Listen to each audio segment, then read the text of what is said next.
James Blackwood, a man worth $10 billion, sat alone in the most expensive restaurant he owned.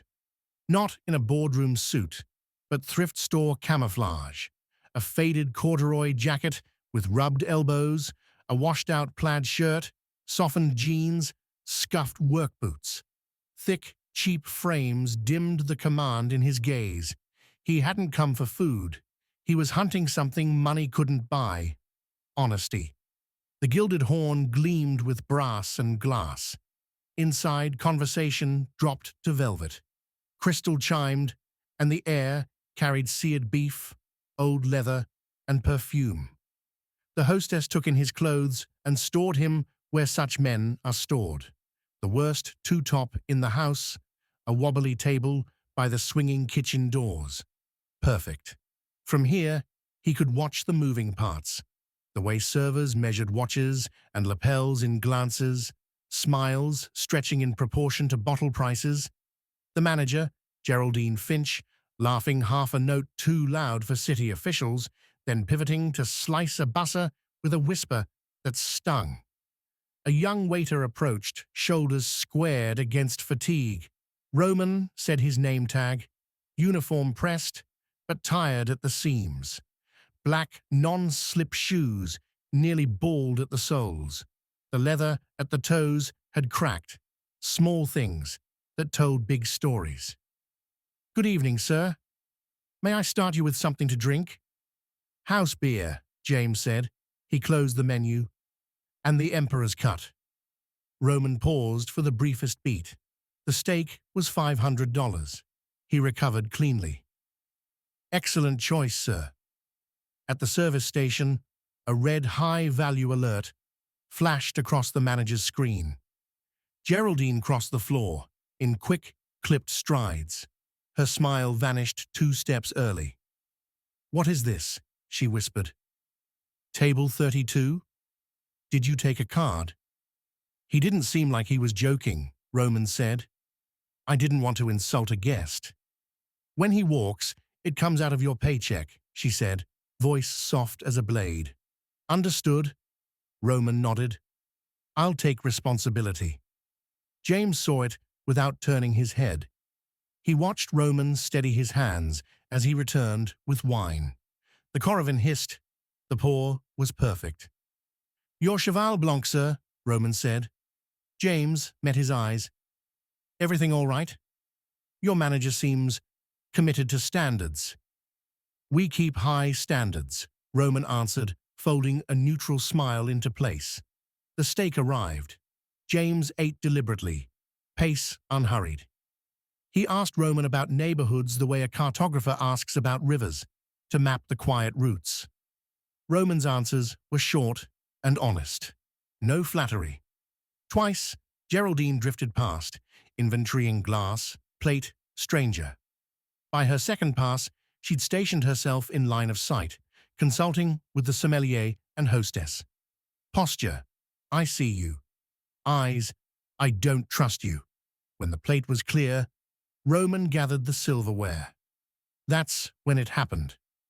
His left hand trembled once, then stilled. A folded linen napkin slipped under the check. Tray, so clean a move, it could vanish from most eyes. Not from James. He had expected a phone number, maybe a plea. He hadn't expected this. "Coffee, sir?" Roman asked. "Yes. No sugar." Roman moved away. Geraldine's head lifted as if she'd felt a draft of intent. James placed his palm on the tray, like he was straightening it. The cloth pressed against his skin. A muted drum. He didn't open it. He waited for coffee, then paid the exact amount in cash. No tip. A signal for anyone fluent in unspoken notes. He rose, gave Geraldine an ordinary nod, the kind meant for authority you don't plan to engage, and walked into a damp night that smelled of rain and streetlight. Under a shadow near the service entrance of the next building, he unfolded the napkin. 4 tight words hit like a hammer. "They're watching you." Ledger. He read them twice. Simple language, sharp meaning. He started walking. counting intersections, cutting the restaurant's noise away from the noise in his head. They're watching you. Who? Geraldine? A supplier? Security? And ledger? Paper or encrypted? He disliked riddles, but he loved a direct path. 4 words had given him one. In a wooden citrus bar, he took the back booth, ordered a whiskey he didn't touch, and pulled a plain phone from his pocket. 1 number lived in it. "Yes, Arthur, it's me," he said when the second ring fell away. Arthur Pendleton, his COO, sounded steady. "Everything all right, James?" "No. Something's rotten at the horn." He laid it out clean. The hostess, the bad seat, Geraldine's 2 faces, Roman's worn shoes and unshaken voice, the order, the glances, the napkin. "They're watching you." "Ledger is thin," Arthur said. "Could be a setup by a resentful employee." "Roman didn't look like a man playing," James said. "He looked exhausted and anchored." "Anchor isn't evidence." "I know," James said, "so we get evidence." "What's the plan?" "Find out what ledger means before anyone guesses I was there." "No internal audit." It tips the hand. Arthur exhaled. "Then you need Ren. Non-destructive entry, discrete pulls. I'll also pull files on Geraldine and Roman, off the books." "No internal channels," James said. "Use the outside team." "Understood. I'll ping Ren your location. And James, be careful. For once, I am." 40 minutes later, alley behind you, black sedan, 2 minutes. The car slid in without a sound. A woman at the wheel, short dark hair, profile like a ruled line. She watched him in the mirror. "Arthur says you need a ghost," she said. "Ghosts are expensive." "I can afford it," James answered. "I'm Ren." "I've been briefed." "Ledger? Paper? Or digital?" "Unknown." "Amateurish," she said without heat. "The restaurant closes at midnight. Staff clears by 1. Cleaning crew at 4. That's a 3-hour window. Main building security. Blackwood. Secure." A flicker near a smile. "Ironic. Can you bypass it?" "I can bypass many things," she said. "But your problem isn't the main grid. Finch's office will have a separate keypad, maybe a motion sensor, maybe her own camera. Paranoids like private eyes." She dropped a grey coverall with a cleaning company patch into his lap. "We stage from a garage. You change. We go in as Sparkle Clean. I'm lead, you're new. Move with purpose. 1 tap on comms if someone turns the corner. No chatter." "Understood," James said, feeling an old clarity slot into place. They changed in a concrete garage. In a scratched utility mirror, a night janitor looked back. James took out the napkin, read the 4 words again, slid the cloth into his inner pocket. A small artifact, bright as a fuse. Arthur called with a quick brief. "Prelim on Roman, 23, 2 years of accounting at community college, dropped out. Younger sister with chronic lung disease, medical debt, microloans. Nil criminal record." James's jaw set. "Thank you. Stay on." Ren started the engine. "Ready?" "Yes," James said. "Let's open the door everyone pretends not to see." The service alley smelled of bleach and old grease. Ren killed the sedan's lights and handed James a battered clipboard and a half-filled spray bottle. "Props," she said. "Look like you belong." They went to the metal service door. Ren rapped twice, paused, and swiped a laminated badge that matched 1,000 others. The reader blinked green. Inside, plain concrete, taped floor lines, the thrum of compressors. A dishwasher on overtime nodded without curiosity. No one questions cleaners. "Eyes up, not around," Ren murmured, pace brisk. "Move like you have a list." They passed the break room. A memo on the corkboard bore Geraldine Finch in angular pen, reminding staff to log all late-night adjustments. Wren's fingertips read door frames for security tones as a pianist finds middle C. At a grey door with a cheap dome camera, they stopped. Brass plate, manager, keypad basic, read switch on the jamb. Wren tilted her head at the dome. Off the shelf, local DVR in the ceiling. She climbed a service stool, popped the dome, slid a hair-thin cable into the board. Her phone showed the hall, and then a loop of empty floor. 2 minutes for the door, she said. Cover me. James took position at the corridor mouth, mop bucket by his leg, clipboard in hand. Far down, light spilled from the kitchen. Footsteps came and went, eyes skimming past him. Wren breathed with the keypad beeps, then frowned. Deadbolt after the code. Manual a minute later, a muted click. The door eased. Inside, the office smelled of cologne and paper. Surfaces were visitor clean. Desk, credenza, file cabinet, all locked. Personal trophies lined a shelf.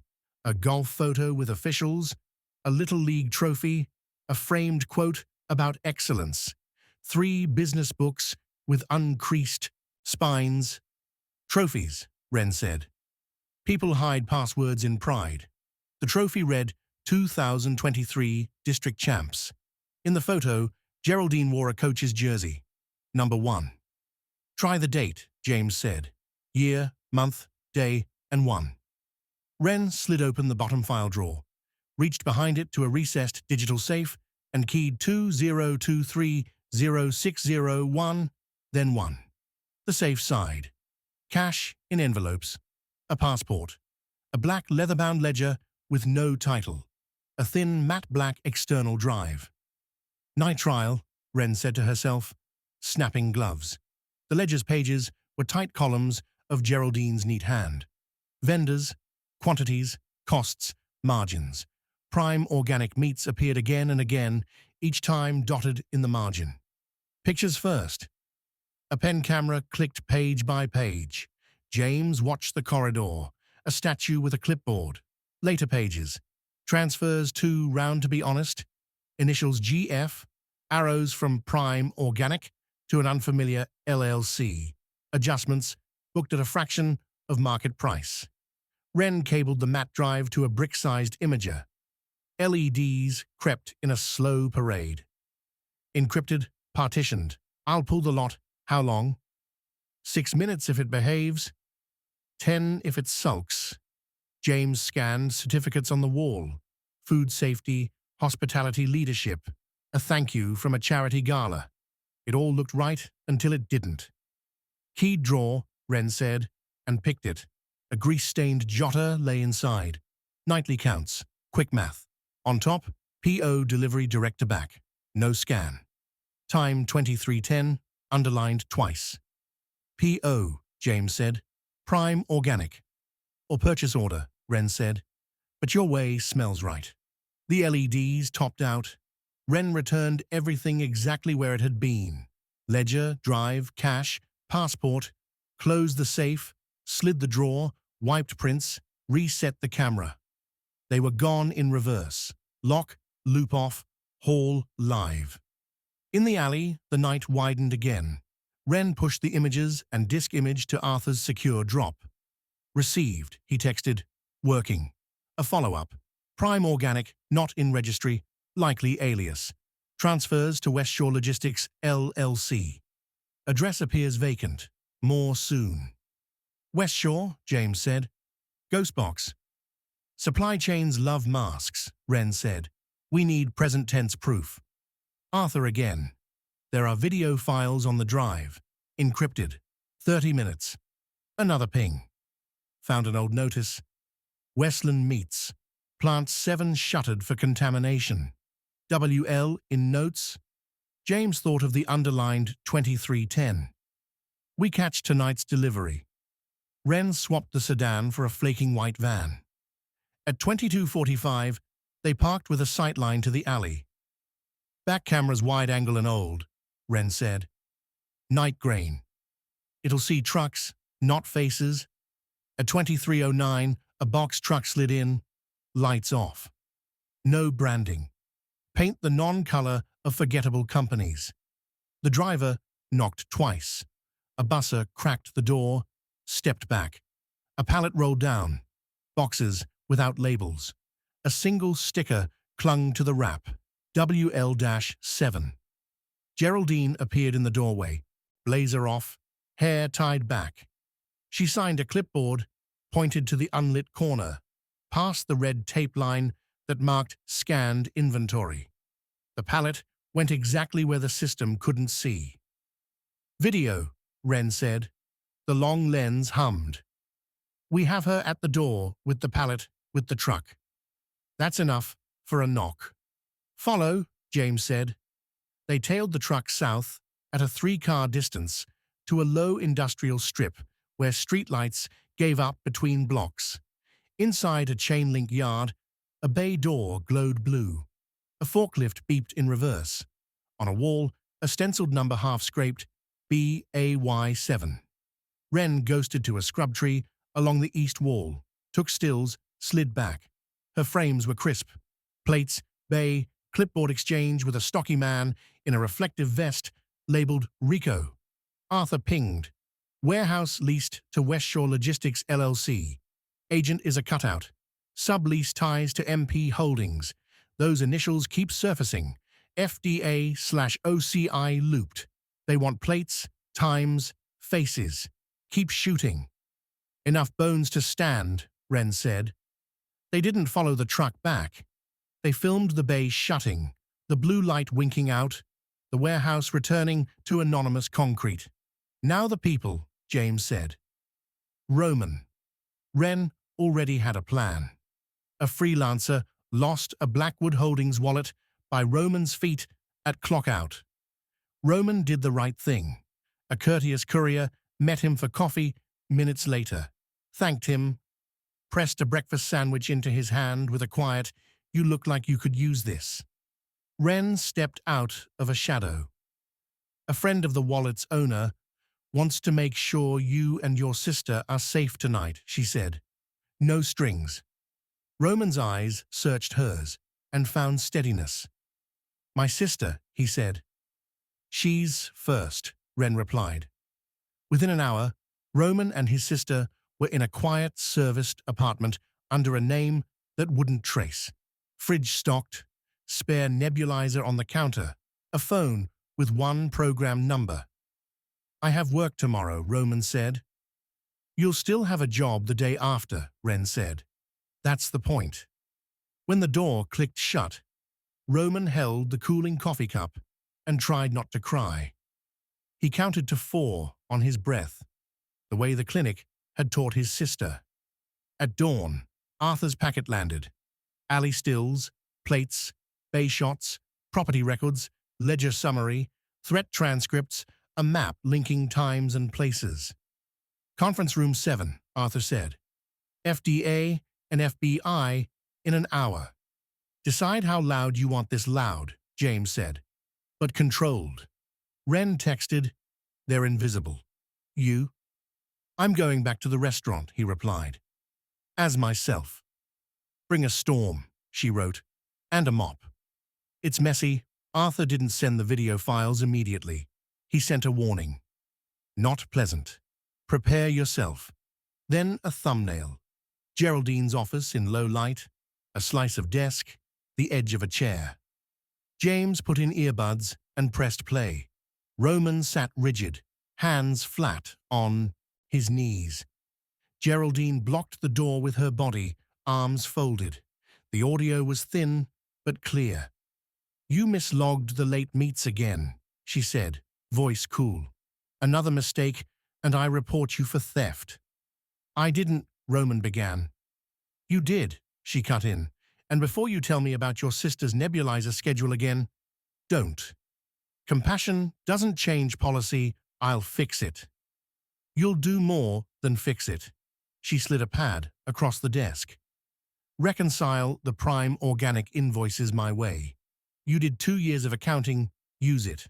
Deliveries at 2310, go direct to back. No scan. That line doesn't exist. Understand? Roman's jaw flexed. He nodded once. Geraldine leaned close, voice dropping. I know where you live. I know which pharmacy fills the inhalers. If you try to play hero, your next job is washing dishes for tips, if you last that long. She smiled without warmth. Good night. The clip ended on a dead pixel near the corner of her mouth. Arthur sent 7 more. Different nights, same pattern. In one, Geraldine mentioned MP and West Shore. In another, she called the unscanned pallets insurance. James felt something settle. Cold, simple. Protect the witness, end the chain. Criminal, not HR, he told Arthur. Already looped the right people, Arthur said. We need a clean handoff. If we go too early, she burns records. Too late, someone gets hurt. The delivery and the warehouse give present tense proof, James said. We're there. Then we choreograph. You lead with FDA and FBI. We'll keep counsel in the wings. James dressed like truth. Clean lines, no armor. Before he left, he unfolded the napkin, read the 4 words, folded it again, and slid it into his inside pocket. Not heavy now, steady, like a compass. At the Gilded Horn, lunch prep paused when 2 black SUVs pulled to the curb. Staff stilled. Geraldine came to the door, wearing her public smile, and lost it as recognition hit. Miss Finch, James said evenly. We have business. He walked past her to table 32, the bad table by the kitchen, the place he'd chosen to see clearly. I ate here last night, he said to the room. It was instructive. Geraldine's eyes worked through the math. Drifter to owner to danger. My office, she managed. Inside, James went straight to the trophy shelf. Pride is a terrible locksmith, he said, gesturing at the hidden safe. He didn't open it. He nodded to an agent instead. Arthur placed a tablet on the desk. Ledger images. Drive image. Transfers to a shell. Night deliveries from a shuttered plant. And recordings, he said. Voice flat as steel. He tapped the last file, a still of Geraldine leaning over Roman, threat in her mouth. We know everything, James said, including the part where you used a sick girl's medication schedule to hold her brother over the flame. She helped, Geraldine blurted, already shrinking. He cooked the... A knock. The agent stepped forward, read the charges. The cuffs clicked like a metronome. Geraldine's face went colorless. In the dining room, the staff watched in a silence that had space for relief inside it. James turned toward them, looking for a face. He didn't see Roman. Good. Wren had him out of the blast radius. Last night, someone in this restaurant showed more integrity than the people who were supposed to protect him, James said, voice carrying. He risked everything, not for a payout, but because it was right. That's the culture I want. That's the culture we'll build. He ordered the restaurant closed for 48 hours, full pay for scheduled shifts, deep audit of every link in the chain. Health inspectors already on the way. A direct line posted for any staff member who wanted to report abuse. Anonymous, answered by people with real power. He authorized replacements, kitchen scrubs, new shoes, fresh gloves, small repairs that signal big change. Outside, cameras gathered, drawn by uniforms and SUVs. Arthur ghosted to the curb to shape the message. James stayed inside to shape the room. When the last agent left, with evidence and Geraldine, he sat at table 32 and exhaled once. He took out the napkin, set it on the wood, and smoothed the creases with his thumb. Don't frame it yet, Arthur said, reappearing with a half smile. We still have holes to fill. MP, West Shore, the warehouse manager. We'll fill them, James said, and then we rebuild in public. Arthur nodded. Press at 3. You'll want to name the rot and the remedy, name the human cost, James said. Start with that. He left the restaurant through the service hall, the same way the pallets had come in unseen, and stepped into the cool echo of the back alley. Wren leaned on a lamppost, hands in coat pockets. "Storm delivered," she said. "And a mop," he answered. "Now for the stains you can't see from the dining room." They took the warehouse at dawn, not with a battering ram, papers first, then doors. FD, AOCI, and FBI rolled up the shutters. The bay lights came on. Rico blinked at badges he didn't expect on a Tuesday. The paper trail matched the concrete. Pallets logged against shell invoices. Prime organic meats, stamped over Westland meats in faint bleed. Manifests routed through Westshore Logistics LLC. A corkboard with routes marked by initials MPA, cashier's check stub, sat under a magnet. Payee MP Holdings, Memo Consulting. They found 2 drives. Wren's imager drank their contents, while agents inventoried the floor. The same neat rot appeared, costs that made no sense unless you poisoned margins with compromised product. Transfers through accounts that rinsed names. Emails in a careful tone that never said crime, only efficiencies. Who was MP? Arthur's team pulled incorporation trees like weeds. MP Holdings belonged to a Marcus Pike, a corporate fixer with a taste for shell games and plausible deniability. He didn't run beef, he ran risk. He sold covers to the weak and funnels to the greedy. Geraldine had been a client, not a mastermind. "Pike won't show at a dock," Wren said. "He lives in executive lounges." "Then we pull him there," James said. At 3, James stepped behind a podium. He didn't wear contrition or spin. He wore context and a plan. He said the words "poisoned supply chain" out loud. He named the plant that had been shuttered, the warehouse that had moved pallets in the dark, the shell that had washed the invoices. He didn't say Roman's name. He didn't have to. "This isn't an HR problem," he said. "This is a crime. We invited law enforcement before we invited cameras. We are closing the restaurant until every inch is clean. All scheduled staff will be paid during the shutdown. We're creating a standing fund for medical emergencies for our frontline employees, administered by an independent board. And we are installing a permanent public audit trail for our supply chain. You'll be able to see what we serve and where it came from. We sell trust. Now we'll prove it." Questions flew. He answered with dates, times, and verbs. When a reporter asked how he'd found out, he looked at the carpet for a beat, then up. "Someone left me 4 words on a napkin," he said. "They did it at great personal risk. I intend to honor that." That night, they found Marcus Pike, where Wren predicted, a hotel bar above a lobby of marble and orchids, drinking a pale thing in a heavy glass like nothing could touch him. Wren sat 3 stools down and waited until he looked. He smiled reflexively. She didn't.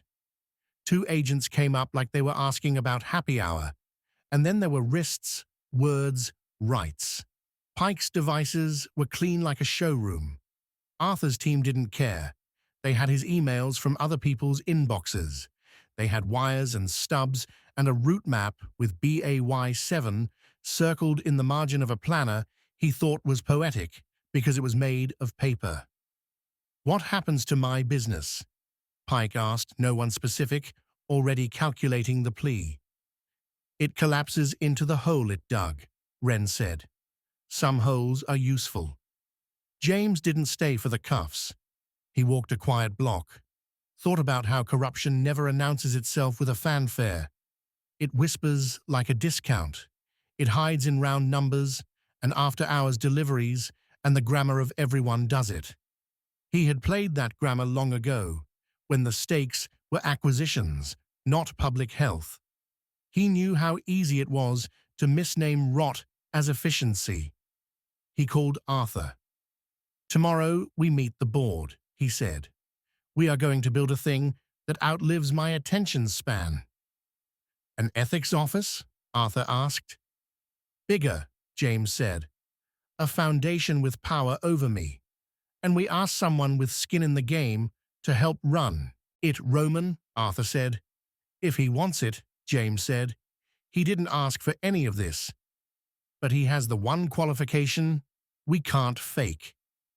"Which is?" "He told the truth when it cost him." Wren's safe apartment smelled like new towels and coffee.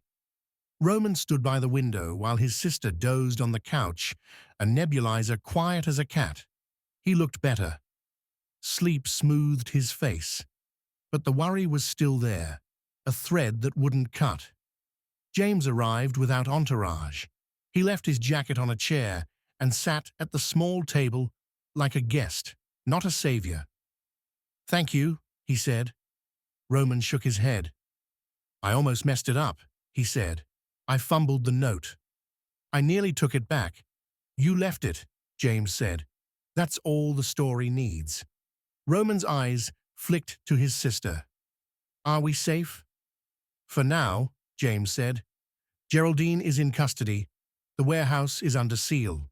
The man behind the shell, Marcus Pike, has been arrested. But I won't pretend the world is suddenly kind.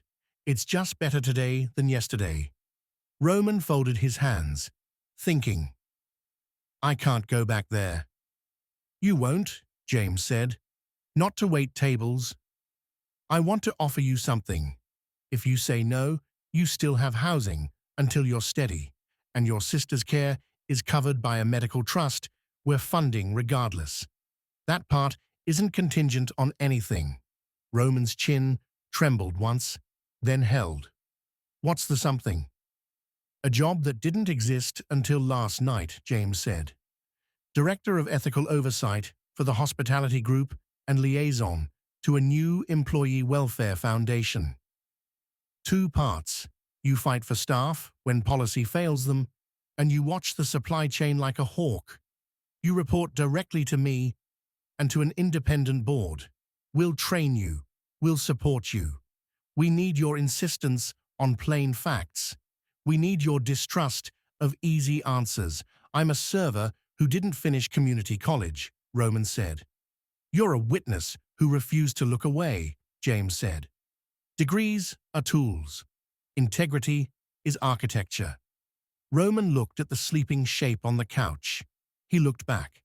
"If I do this, people will hate me." "Some will," James said. "People who benefit from fog hate weather reports, but others will see you and breathe easier." Wren leaned in the doorway, saying nothing.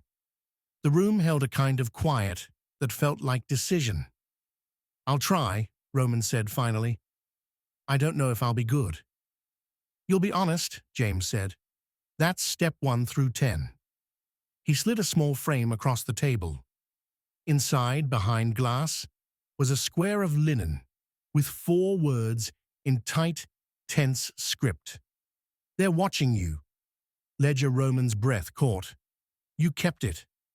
"It kept me," James said. "I'm loaning it to you. Keep it on your desk until you don't need the reminder." "Will I ever not need it?" Roman asked. "Probably not," James said. "Me neither."